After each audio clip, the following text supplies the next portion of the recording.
In the sea, once upon a time, oh my best beloved, there was a little whale, and he ate fishes. He ate starfish and the garfish, and crab and dab, and plaice and dace, and skate and even his mate, and mackerel and pickerel, and the really truly twirly whirly eel. All the fishes he could find in all the sea, he ate with his mouth. So much, till at last there was only one small fish left in all the sea, and he was a small 'stute fish, and he swam a little behind the whale's right ear, so as to be out of harm's way. Then the whale stood up on his tail and said, "I'm hungry." And the small 'stute fish said in a small 'stute voice, "Noble and generous cetacean, have you ever tasted a man?" "No," said the whale. "What is it like?" "Nice," said the small 'stute fish. "Nice and nubbly." "Then fetch me some," said the whale. And he made the sea froth up with his tail. "One at a time is enough," said the 'stute fish. "If you swim to latitude 50 north, longitude 40 west, that is magic, you will find sitting on a raft in the middle of the sea, with nothing on but a pair of blue canvas breeches, a pair of suspenders, and a jackknife, one shipwrecked mariner, who, it is only fair to tell you, is a man of infinite resource and sagacity." So the whale swam and swam to latitude 50 north, longitude 40 west, as fast as he could swim, and on a raft in the middle of the sea, with nothing to wear except a pair of blue canvas breeches, a pair of suspenders. You may particularly remember those suspended, and a jackknife. He found one single solitary shipwrecked mariner trailing his toes in the water.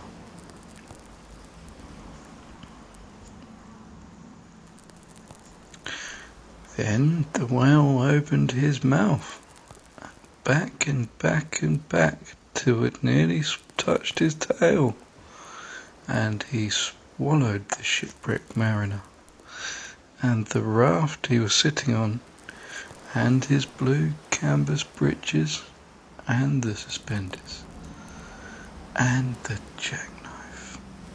He swallowed them all down into his warm, dark, inside cupboards, and then he smacked his lips.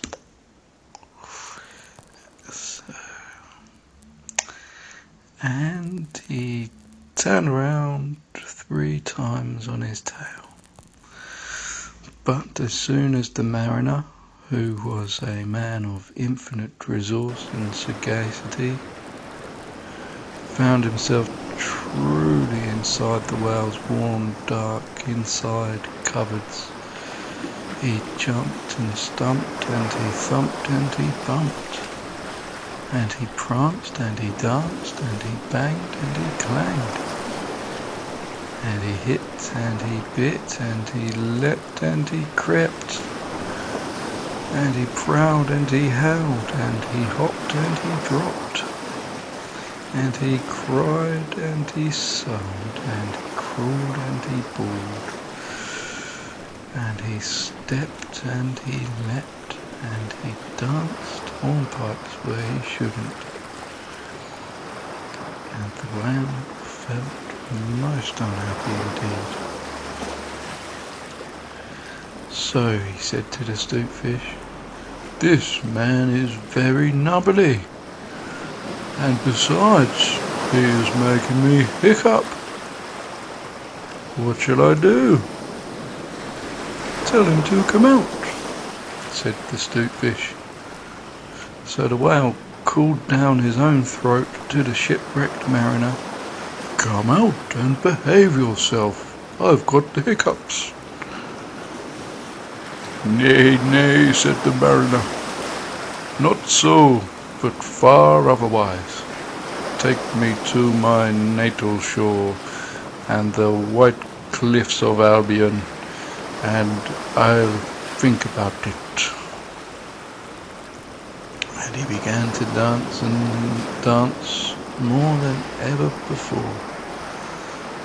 So the whale swam and swam and swam with both flippers and his tail as hard as he could for the hiccups, and at last he saw the mariner's natal shore and the white cliffs of Albion, and he rushed halfway up the beach and opened his mouth wide and wide, and he said, "Change here for Winchester, Ashela, Nashua, Keene, and stations on the Fitchburg Road."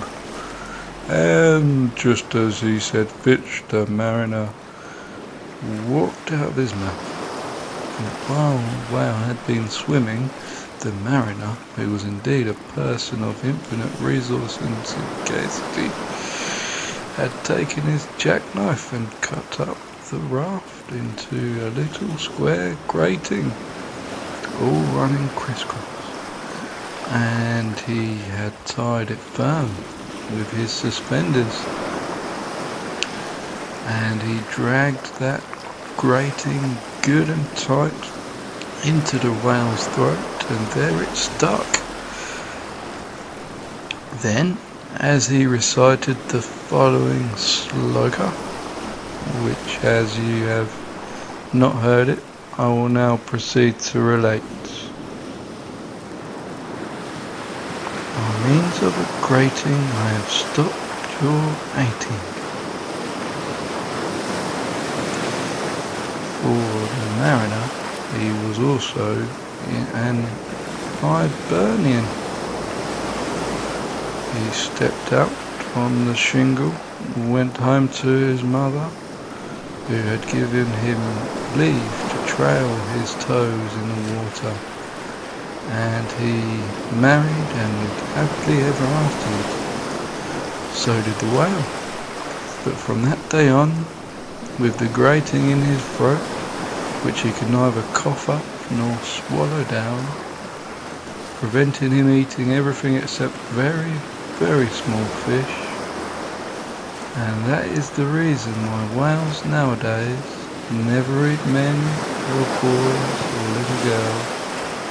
The small stoopfish went and hid himself in the mud under the door sills of the equator. He was afraid the whale might be angry with him. The sailor took the jackknife home. He was wearing the blue canvas breeches when he walked out on the shingles. The suspenders were left behind, you see, to tie the grating with. And that is the end of that tale.